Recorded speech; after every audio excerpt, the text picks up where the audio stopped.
Kauravas represent the forces of adharma, unrighteousness, and Arjuna, Yudhishthira and Pandavas represent the forces of dharma or righteousness. And Arjuna has come here as a Kshatriya to protect dharma. He is quite clear about what his role is, what his duty is. And that is why he requests Lord Krishna, his charioteer, to kindly place a chariot between the two armies so that I can survey the army. Instead of surveying the army, he surveys his relatives. So this is the kind of change that happened in Arjuna's perception. Maybe it was mischief of Lord Krishna, I do not know. Lord Krishna is one of those mischievous gods. And therefore, you cannot put it past him. And he contrived the whole situation. But just that is to give credit to Arjuna, poor fellow, because he just his mind changed completely. His perception changed. From perceiving the people in the other armies as force of adharma, his perception changed and he started seeing them as his relatives and kith and kin and friends and near and dear ones. How this happened? It happened. So if you want to say Lord Krishna is sitting there and manipulating, it would not be past him to do that. But that is not the point here. The point is, but this is what Bhagavatam says, that it was all Krishna's scheme. He brought these fellows into conflict because he wanted to, remove the burden on the earth. But that is Srimad Bhagavatam's interpretation of this. That I am saying just by the way. What happened is that Arjuna's perception changed and now these people, instead of being force of adharma, became his relatives, near and dear ones. And that is how the ragadveshas now that are there. Like anybody else, Arjuna also has his own store of ragadveshas is brought with him. And now, so far it was viveka or sense of discrimination that prevailed. Now his ragadveshas started prevailing. That is when the interpretation changed. That now these people are interpreted as his friends and kith and kin rather than the force of adharma. So that's how attachment is what did this. The attachment for these people. But Swami, that is natural. What is wrong with this? Is it not that Bhishma Pitama is grandsire, is not that Dronacharya is teacher, is not that they are all his relatives? They are. If Arjuna perceives them as relatives and kith and kin, what is wrong with that? There is something wrong with that in the situation because they do not perceive Arjuna that way.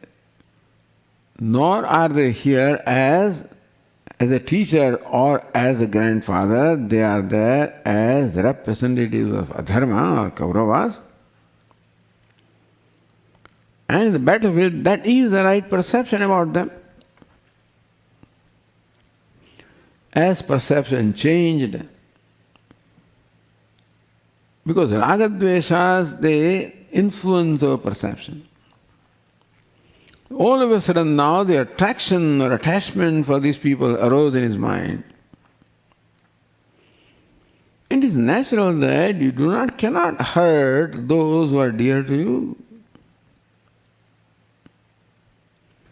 Arjuna says, I cannot hurt these people. I see no good being served by killing these people. And he is right. If these people are looked upon as his relatives, as kith and kin, then certainly killing the relative is wrong, is himsa.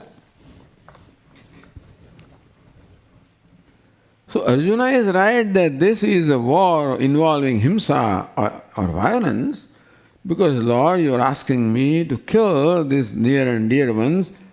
Tatim karmani ghore mam niyojasi. Lord, why are you impaling me into this battle which is so frightful, which is so violent? Where I am required to kill my near and dear ones, why are you asking me to do that? Lord Krishna did not ask him to do that. Lord Krishna simply wanted him to perform his duty as a Kshatriya, as a representative of Dharma. So now Lord Krishna will transform his mind from Arjuna overcome by his emotions of ragadveshas to an Arjuna who will be controlled by or guided by his vivek or sense of discrimination. What is discrimination here? The viveka is that this is a battle between the dharma and adharma. That is viveka. That it is battle between relatives is emotionally ragadvesha. That is battle between dharma and adharma is viveka, or which is discernment, right discrimination, right understanding. All that Lord Krishna urges Arjuna to do is to act in keeping with right understanding. When we get overcome by emotions, meaning by ragadveshas, our understanding gets distorted. At that time, what is wrong appears to be right. What is right appears to be wrong. To that person, what is doing is right, but otherwise it is wrong. So the transformation that has to happen to Arjuna in his mind is a mind right now which is influenced by these emotions of attachment and aversion. Because of which now he is ready to let go what is right thing to do, what is his duty, swadharma. And you said yesterday, in those days, you cannot be a dropout, you have to belong to some group. There is this varnashrama system of the caste and stages of life, which prevailed at that time. And therefore, we will right now talk about that structure of the society. We will come to our situation today also. But Arjuna belonged to a traditional society which was organized around the Varna and Ashrama. What is Varna is division of duties according to the people's capacities and talents and their nature. Chaturvarnyam maya sustam guna karma vibhagasah. Lord Krishna says that I have created these 4 castes. People think that Vedas created caste system. Hindus created caste system. Lord, I have created caste system. Meaning that people are born with a given caste. Caste means a given disposition of mind. So people are born with disposition of mind. And that can be classified in the 4 categories, which are called Brahmana, Kshatriya, Vaishya, Shudra. It's not branding somebody, it is classifying what is. Not that this person is branded as so and so, a Kshatriya and Vaishya and Shudra. He is born with that personality, with that tendency. It is not there is discrimination there. Brahmana is assigned a certain kind of duty which is superior, and Shudra assigned duty which is all menial and inferior. In duty there is nothing superior, nothing inferior. Every work is equally dignified. Our Swami would give funny example. Like people think that other people are lucky, what they do is very good. I would like to do what they are doing. We are assigned to a post. Consider the situation of a goalkeeper in a soccer game. His job is to just guard, his post. That's all. Other fellows are so active, running around. This fellow is just sitting there watching whatever it is that he's doing. He may get bored with this task. What is this? I have nothing to do. Let me also run around.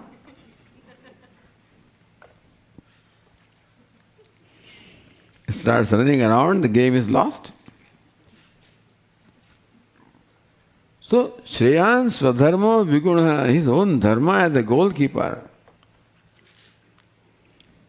For him it is superior to the dharma of some outback, whatever other players are there. The outback is a football thing.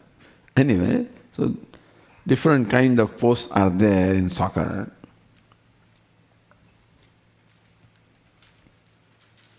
Even though his job may not look very exciting and very, and those fellows are running around and catching everybody's attention.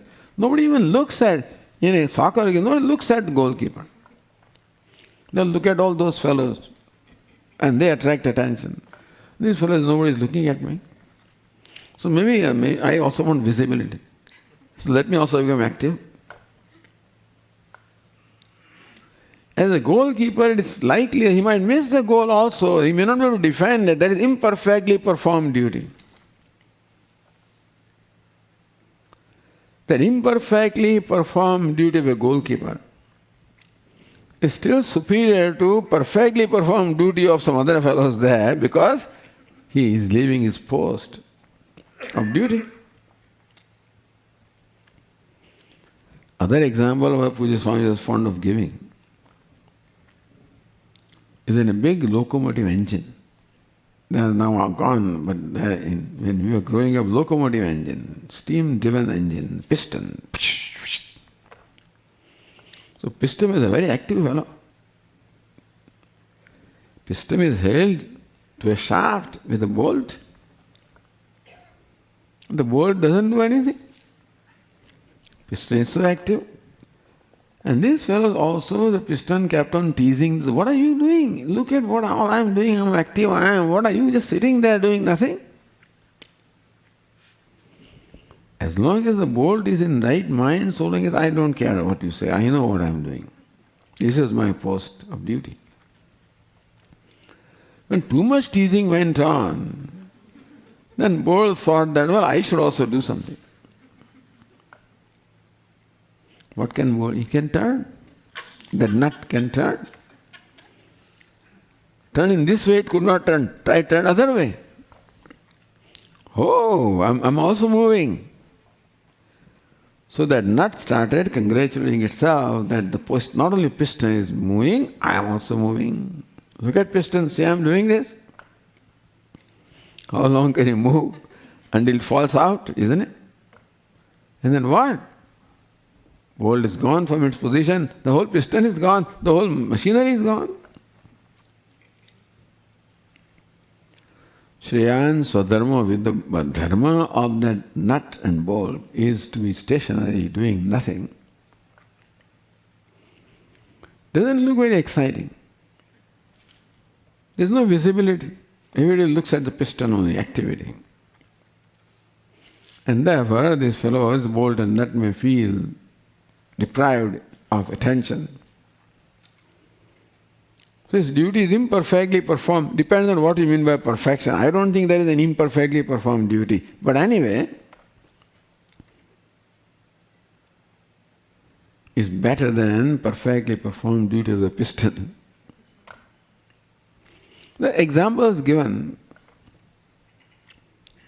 as to how being in the post where I am appointed is the most important. Because someone has well thought out the whole system. Someone has well thought out and asked his goalkeeper to stay here and do this only and nothing else.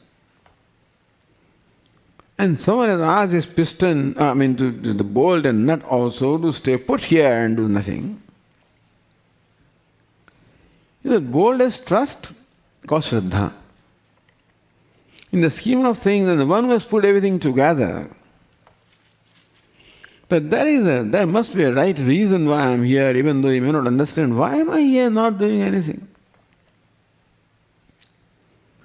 Why am I appointed to do this? That may or may not be very clear to the person who is appointed to do a certain task. But if he has Shraddha in the scheme of things, that somebody has assembled the whole universe. The whole universe is running in harmony. I'm also a nut and bolt, a part of the universe. And I also have a role to play in the universal scheme. Although it may appear that you have a role to play in this scheme here, which is in front of me, that I am a speaker and you are a listener, that is right now the role that we are playing. But no action is just an individual action. It's a cosmic action. The whole cosmos is involved in every action. How the rest of the world is involved is not clear to us, but it is involved. And therefore, you may feel that I am doing nothing as sitting and listening. What if I also go to stage and start talking?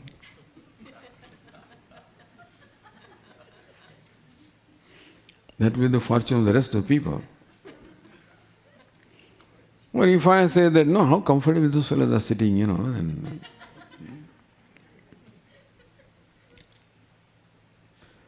but if I have the trust in the one who has created the whole scheme, where I have been assigned to do this task,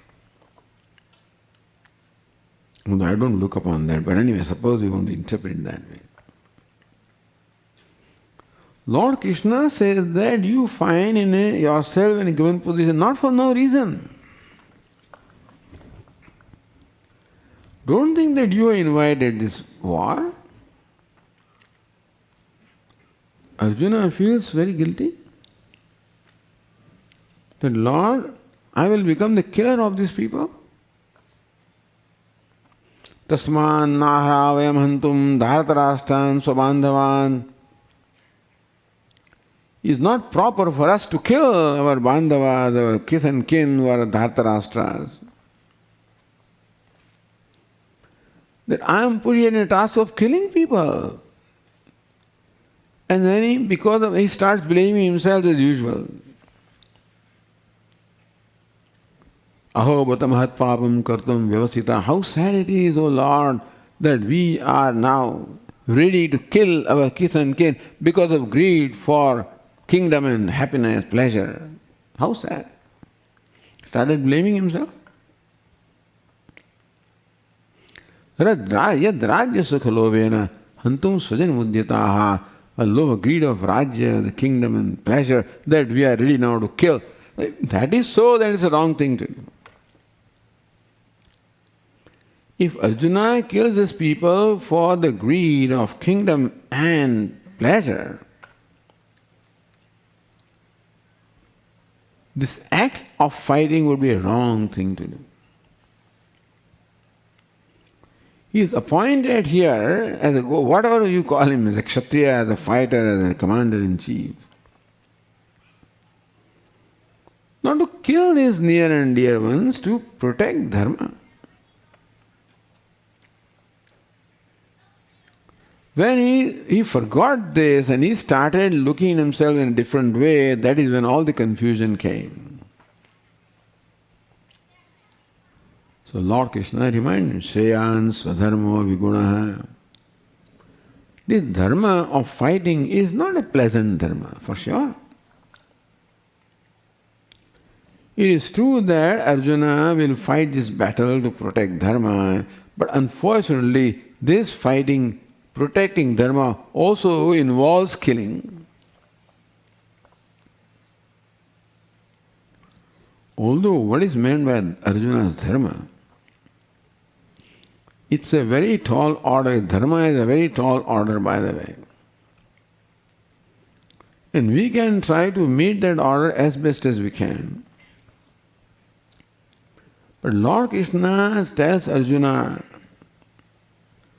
what should be his state of mind before he begins this battle? Don't plunge into a task. Prepare yourself before any task. However small the task is or big the task is, by first of all, may you acquire a right disposition of mind which is right for that task, then only you proceed to perform your action. So not that Lord Krishna simply wants Arjuna to perform action or fight this battle. But before that, Arjuna, may you acquire this disposition in your mind. Then only Arjuna would be following Swadharma. The dharma is determined not so much by the action that you are performing. Dharma is determined by what attitude you have, what state of mind you have when you are performing action. It is not the form of the action that determines what dharma is, because everybody does different kinds of action. And even when we are performing different actions, it is likely that we are following same dharma. A Brahmana, Kshatriya, Vaishya, Shudra, just to take the case of the Varna system. Today an engineer, a doctor, even one who digs the ditches, beginning from there, from menial work to the work of an executive, the work is all different, the form is all different. And still they can be in the same category. This is what is not understood by the world when they are criticizing this caste system. There is inequality at one level, but still there is equality at another level. That equality what was in the mind, in the spirit of the Vedas, or Ishvara when he created, because no two persons are going to be equal anyway. Even if the same task is done, no two persons will do it in an identical manner anyway. Everybody is unique. So whereas in one hand there is uniqueness in every task and every person, there can be something that is common to all of them. A Brahmana, Kshatriya, Vaishya, Shudra, man, woman, whatever. The status is not to be judged by what they do. So equal right, that woman wants to do the same thing that man does, you may as well do it. You have a blessing, but then you don't have to. It is not the form of work that makes you equal, it is the attitude that makes you equal. You can perform your task with the same dignity that somebody else does. Why do you feel inferior in any way? Because I am doing the work of sweeper, therefore I am inferior to someone who does the work of performing puja. It is not the work of the task that makes a person superior or inferior. It is the attitude with which it is done.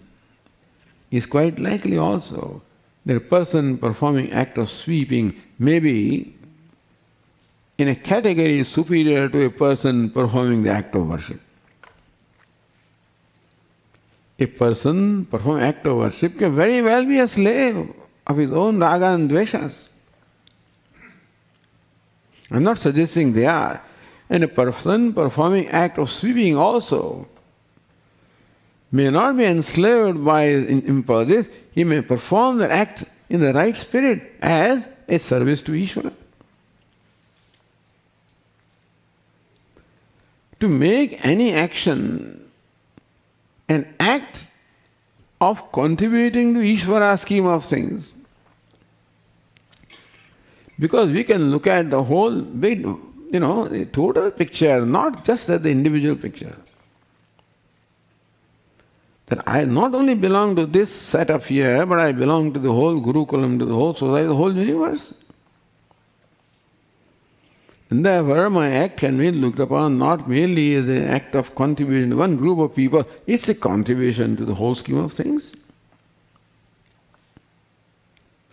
Lord Krishna says, enjoy that opportunity to contribute. That every action is an opportunity for you to contribute something. There's a punya karma. That's a charity. I perform an act of charity. By giving, let us say, my talent, my knowledge, whatever skills I have,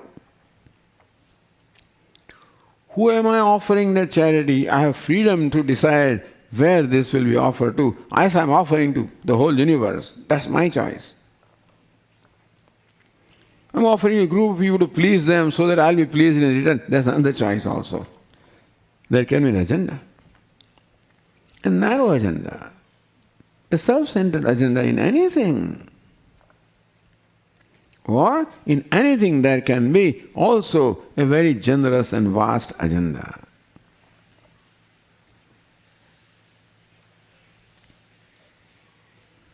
So, that agenda requires a certain disposition of mind. What is the usual agenda? Lord Krishna says, may you first become free from the agenda before you start fighting the battle. It's a very tall order. But only when we have an ideal that we can slowly shape ourselves to reach that ideal. It should be an ideal that is achievable, an ideal that is worthwhile, an ideal that will bring about the lasting happiness to me. That ideal is not in terms of what I do, that ideal is in terms of how I do. Arjuna is talking about what he has to do. Lord Krishna says, not what you do, how you have to do. Sukha dukkhe same krutva labha labho jaya jayau tato yuddha yujasva nevam papam avapsasi. Arjuna is a dharmatma concerned about punya papa. He looks upon this battle as an act of violence and therefore he'll become a papi, he'll become a sinner. This can be looked upon as an act of killing and violence also, or it can be an act of serving Ishvara also.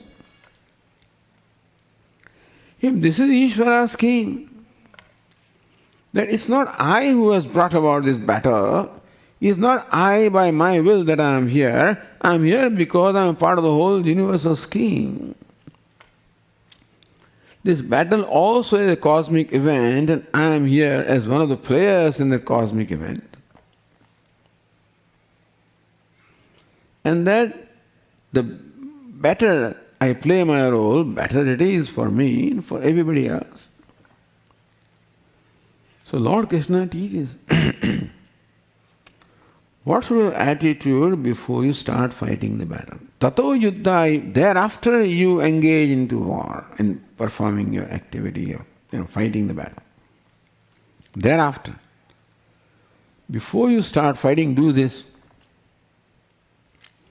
Sukha dukkhe same krutva labha labho jaya jayau tato yuddha yujasva.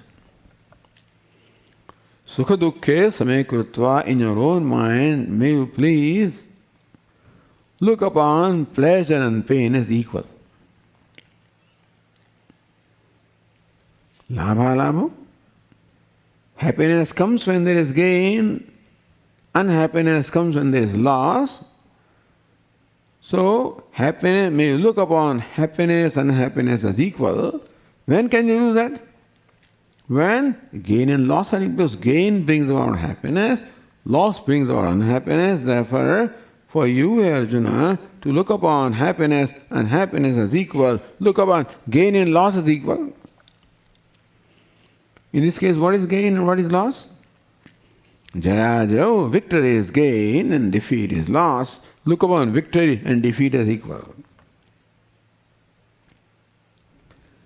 In simple, what it means is, what is meant by equal is that victory is not the agenda in fighting Arjuna's battle for Arjuna.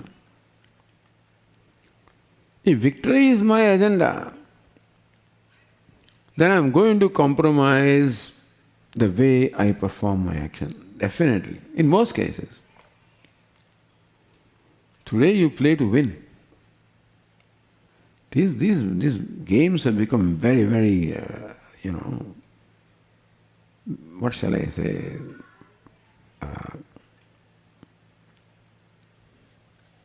Very high-paying things, or what is it? High stakes, right? That's what it is. Involves high stakes. The moment those stakes become important, the game is going to be compromised. Some of the best players also have been detected compromising the game.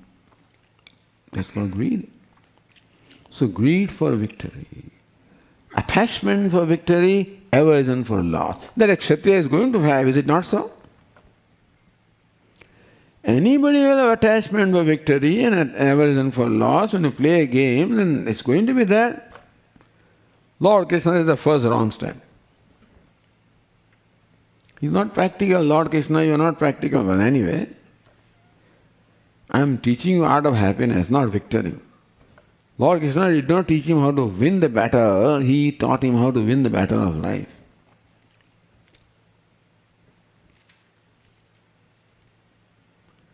Therefore, you are fighting not for victory. Otherwise, naturally you fight, you play any game to gain success and avoid failure. I don't say you should not do that, but I am saying an ideal situation where game is played for the sake of game. Of course, you play the best to your ability, no doubt about that. Don't compromise as far as your efforts are concerned. Don't compromise in the preparation and training, no compromise. But then do not compromise the rules of the game for the sake of victory. In soccer, one kick here and one hit there, if nobody is watching. If one falls down, injured. Now, of course, there are so many sharp cameras, etc., nobody can escape. Otherwise, this used to happen very often. The ball also, all kinds of tricks are there. And people have used those tricks and may continue to use. So that is called playing for victory, when you compromise the honesty, compromise the basic value. You may gain victory, all right. But then you gain defeat as far as the purpose of victory is to gain happiness, that you won't gain. Oh no, Swami, we are happy, we won the game. But your mind will suffer from a sense of guilt. You cannot escape that. Even when I am doing something wrong, I knowingly do something wrong, I cannot escape a sense of guilt.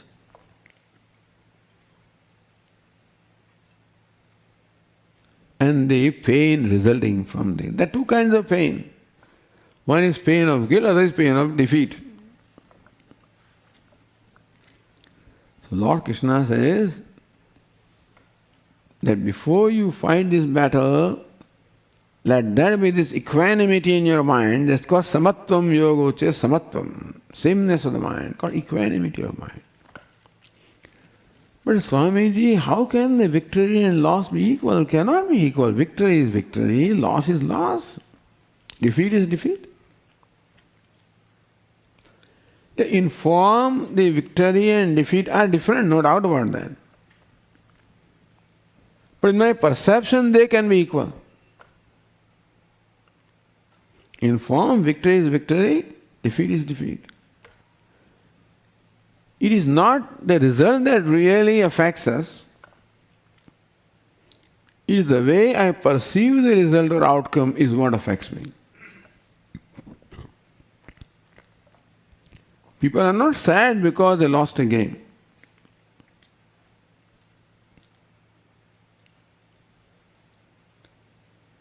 Game is lost. You can say that. But the moment I say, I lost, that is where the connection, this is where the attachment comes. What is meant by attachment to the outcome is not that outcome is not going to be good or bad, but judging myself based on that outcome is where the problem is. That's what Lord Krishna calls attachment to the outcome. People think that Lord Krishna is teaching that you perform an action without any consideration or outcome that nobody can do and nobody should do. Always do something for success. There is definitely an objective, a goal, a purpose to do anything, and therefore every action should be purposeful action. Unless you are just wandering and loitering. But that is also a purpose there. So it is not an offense to perform an action to serve a purpose. Prayojanam is called prayojanam. Prayojanam means purpose. That any intelligent person will do something only to serve a purpose. That is not wrong. But to identify with that result, purpose, and then judge myself as success or failure, that is where the pleasure and pain comes. So what is meant by looking upon success and failure as equal is that success and failure or victory and defeat will come as a result of this battle. What is meant by looking upon them as equal is I will not judge myself as a failure or as successful. What causes pain to me is not the failure of the battle. What causes pain to me is I am a failure. That's what causes pain. What causes elation in me is I am successful, then I self-congratulation. So that is also equally binding. So what is binding is the whole process. It's not karma. Action is not binding. Karma phala, result of the action also is not binding. No, Swami, I perform karma and the result will come, I will be born again. You won't be born again. Karma does not have to bind you, karma phala doesn't have to bind you. Your relationship with the karma phala is what can bind us or what can free us. Not karma phala, not outcome.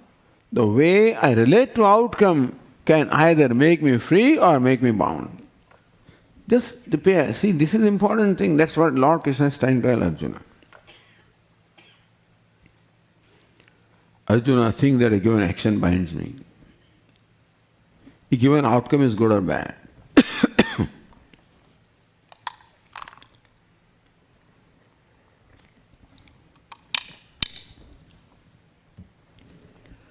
But jaya jayau same krutva. Look upon victory and defeat as equal, meaning that they are where they are. What we do is, victory and defeat are there, I bring them here. And I call myself a victorious person or a defeated person. This is where the bondage is.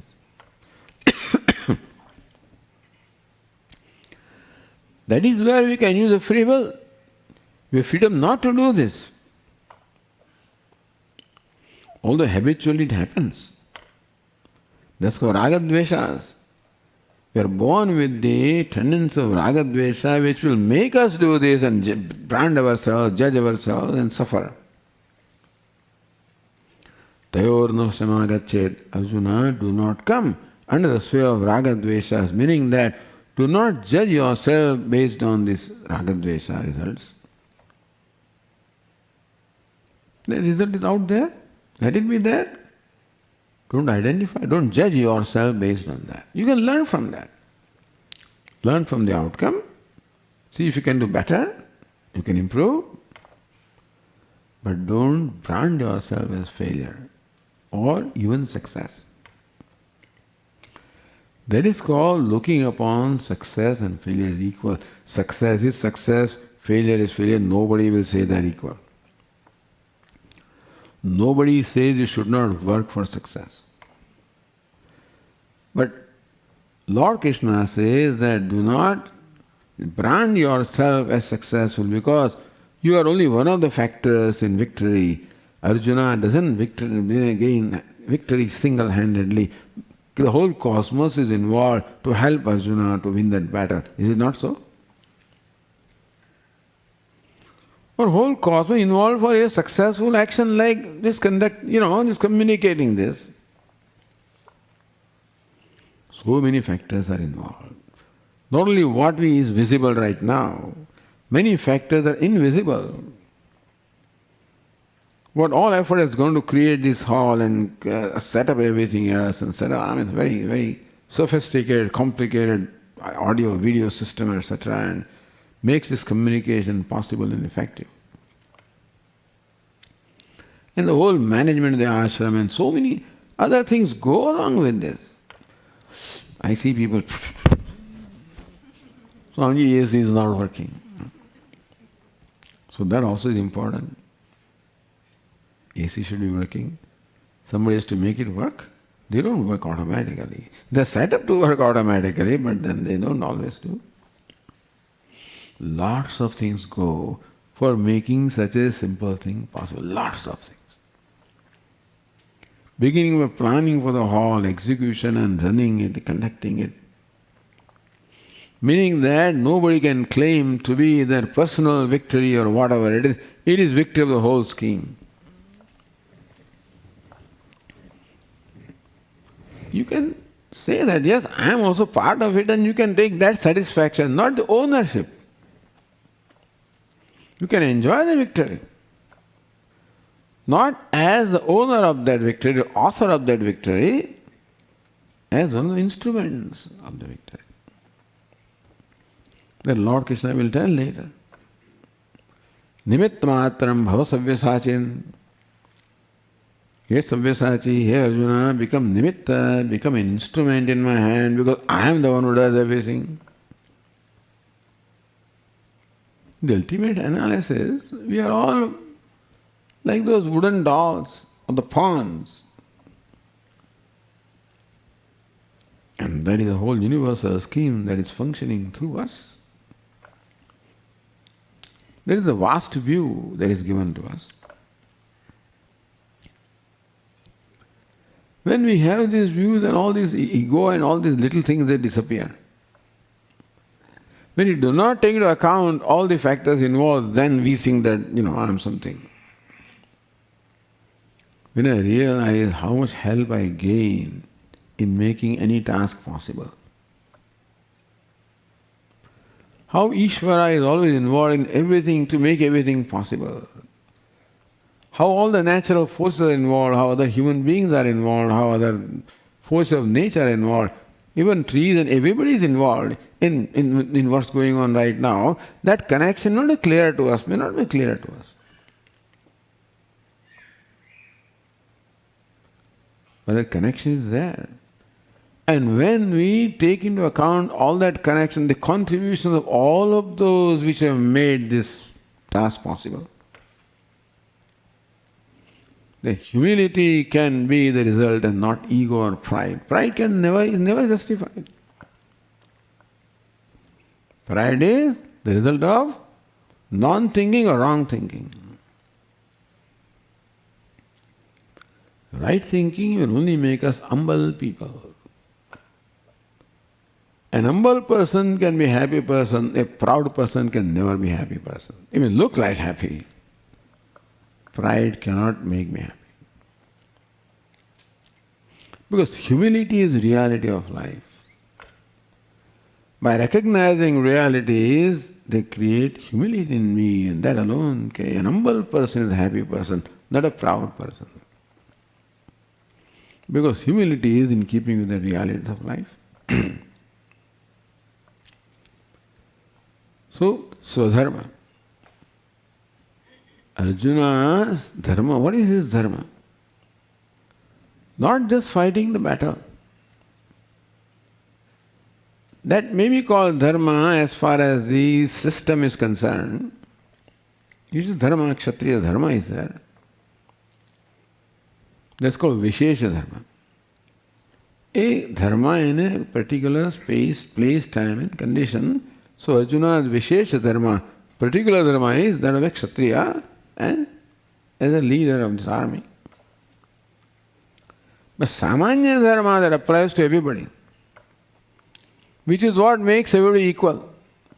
This Visheshata, the distinctions only bring to light the inequality, but there is something samanya equal also. In the king also, in that simple fighter also, a charioteer also, they are performing menial tasks that can all be equal as far as their attitude is concerned. And that's what Lord Krishna, that is where the dignity is. Don't measure dignity by what you are doing. But that is when paradharma comes. Then I want to do what somebody else does because I measure myself by what I do. Lord Krishna says, not what you do, the spirit with which you do. Then, no, you can be equal to anybody. If I measure myself or judge myself based on the form of what I do, then I can never be equal to some others. There's always comparison, there'll be always complexes. And somebody may look like he's making more money and he's doing this and he's more advantage and I'm so and so. Not that you should not make more money with, that's not the point. Not that you should not change, that is not the point. But when you're doing something, this is a nuisance. When I'm already doing something that I'm required, then thinking that I wish I was doing something else, that's a disruption. Do justice to what you are required to do. If you want to change it. But that doesn't mean that you deny what you are doing. No, the cost of what? Recognize the dignity of what you are doing. And what you do also is valuable. Everything is valuable. Because otherwise the world cannot run. When the nut does not run, the whole machinery doesn't run. So recognize that you are valuable, not pride, but recognition of reality. It is self-worth, not self-pride. Self-worth is one thing and pride is another thing. I recognize I am also worthy. I am just a nut or bolt. I am not a piston. But I am also worthy in as much as I also contribute. Thus everybody has the freedom and opportunity to contribute. The spirit of contribution can be the same. But here Lord Krishna said, how to remain detached. What is called detachment?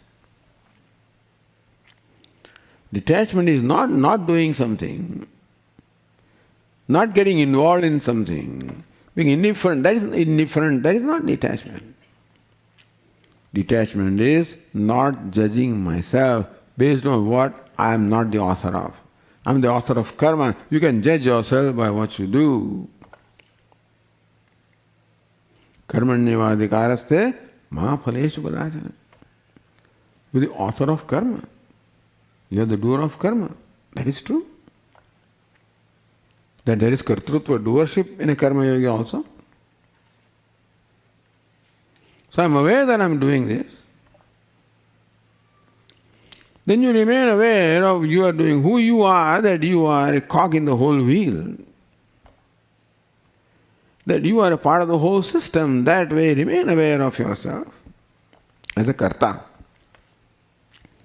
I am a doer, all right, karta I am, but all kartrutva is not necessarily binding. Doership doesn't always bind. If doers with right attitude is non-binding doership. That's what Lord Krishna is teaching. That yes, I am performing this action, I am aware. But as an instrument of Ishvara, as a cog in the whole wheel, etc., as one of the part of the whole scheme, then that kartrutva also doesn't bind. Otherwise, action will keep on binding you. How can you become free from action by performing action? Mucchante tevi karmavihi. Lord Krishna says those who perform action with this attitude, they become free from action. So action can make us free from action. That's what Lord Krishna is teaching. Traditionally it's thought karmana baddhate jantu, action always binds. So if you want to avoid bondage, avoid action. That's what Arjuna wanted to do. He says no. Action doesn't bind you. The wrong attitude binds you. And right attitude frees you. Freeze, not freeze. F-R-E-E-S. Makes you free. This is a most profound lesson that Bhagavad Gita, I don't know if you can find it anywhere else, in this clarity. I'm sure all great people taught this in their own way. But the clarity and the reasoning they provided for in Bhagavad Gita is outstanding.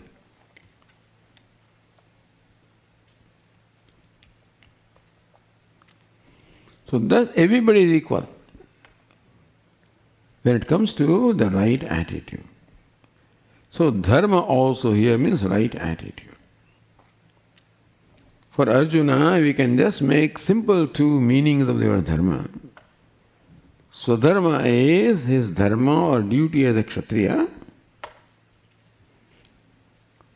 and Shreyan Swadharma, that dharma can be superior when that dharma is accompanied with other dharma, the samanya dharma of the right attitude. Arjuna, as long as you perform the task appointed to you with the right attitude, which makes you identify with the totality rather than an individual self. So what Lord Krishna is aiming at, not right away, but Lord Krishna aiming at Arjuna to progressively identify with the whole thing, because that's what he's part of the whole thing. That means you and I also. That's a tall order, but that is the idea ultimately. That this simple thing of performing karma can result into identifying with the whole thing, with Ishvara.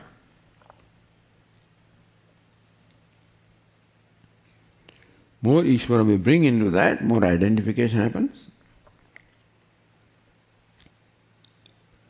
And therefore, Swadharma, your dharma, properly performed, can become the means of Shreyas or moksha. So this is how a very important verse from Bhagavad Gita. Lord Krishna is teaching the fundamentals of life, of where everybody is equal, even though everybody is unequal, they are also equal. In the form, nobody is equal. In the spirit, all of us are equal. So ultimately, we have to identify what is equal. Here, equality is only in terms of the result, etc. Ultimately, that equality will grow into equality, identifying with the equal self. You start with the sameness of the result. But the Lord Krishna wants to train us such that sameness will ultimately expand to seeing the sameness of the self that exists everywhere. That is the whole idea.